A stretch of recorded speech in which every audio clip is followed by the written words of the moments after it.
ಈಗ ಅಂತಿಮ ಕ್ಷಣ ಟೀಚರ್ಸ್ಗೆ ಒಂದು ಚಾನ್ಸ್ ಕೊಟ್ಟೆ ಉಪಯೋಗಿಸ್ಕೋಬೋದಾಗಿತ್ತು. But some teachers use that chance, but some teachers are not ready to use that particular time. Girls are always there in front of the children's. Yes, but today you are the front line warriors. Say yes or no? Not only today, all the way. ಜೀವನ ಅನ್ನೋದೇನಿದೆ, ಈ teacher profession ಅಂತಕ್ಕಂಥದ್ದು ಅಲ್ಲಿ ಒಬ್ಬ ವ್ಯಕ್ತಿ ಅಲ್ಲ, ಅದೊಂದು ಶಕ್ತಿ. ನಿಮ್ಮಿಂದ ಕಲಿತಂತಹ ಎಷ್ಟೋ ಮಕ್ಕಳು ಮುಂದೆ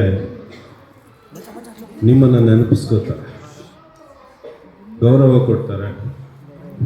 ಅವ್ರು ಯಾವುದೇ ಹಂತಕ್ಕೆ ಹೋದರೂ ಸಹ she is my teacher, is my teacher ಅಂತ ಅವ್ರು ಹೇಳ್ತಾರೆ.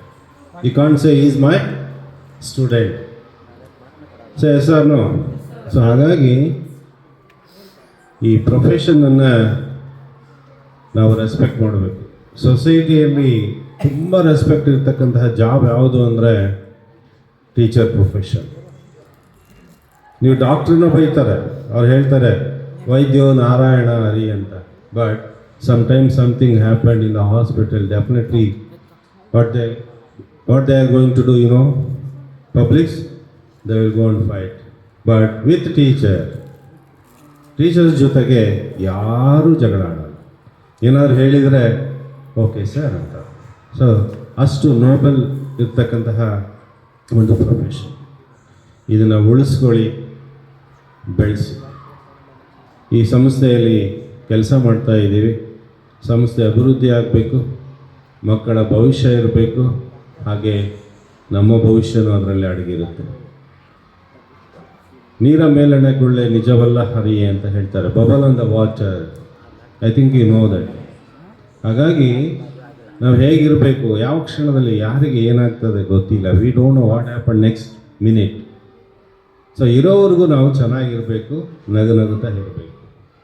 ಹಾಗೆ ಈ ಮಲ್ಲಿಗೆ ಹೂ ಹೇಗೆ ಅರಳಿ ಸುತ್ತಲೂ ಪರಿಮಳವನ್ನು ಕೊಡುತ್ತೆ, ಇಟ್ ಗಿವ್ಸ್ ಸ್ಮೆಲ್ ನೋ, ಹಾಗೆ ಟೀಚರ್ಸ್ ಪ್ರೊಫೆಷನ್ ಸಹ ಅಷ್ಟೇ. ನಮ್ಮ ಸುತ್ತಲೂ ಇರ್ತಕ್ಕಂತಹ ಮಕ್ಕಳಿಗೆ ನಾವು ಬೆಳಕನ್ನು ಕೊಡ್ತಕ್ಕಂಥವರಾಗಿರ್ಬೇಕಾಗುತ್ತೆ. ಹಾಗಾಗಿ ತಮ್ಮೆಲ್ಲರಿಗೂ ಶಿಕ್ಷಕರ ದಿನಾಚರಣೆಯ ಶುಭಾಶಯಗಳನ್ನು ಹೇಳ್ತೀನಿ. ನಿಮ್ಮ ಕುಟುಂಬ, ನಿಮ್ಮ ಮಕ್ಕಳು, ಶಾಲೆಯ ಮಕ್ಕಳು ಎಲ್ಲರೂ ನಮ್ಮ ಮಕ್ಕಳೇ. ಆ ಭಾವನೆಯನ್ನು ಇಟ್ಕೊಳ್ಳೋಣ. ಎಲ್ರಿಗೂ ಒಳ್ಳೆಯದಾಗಲಿ. ನಮಸ್ಕಾರ.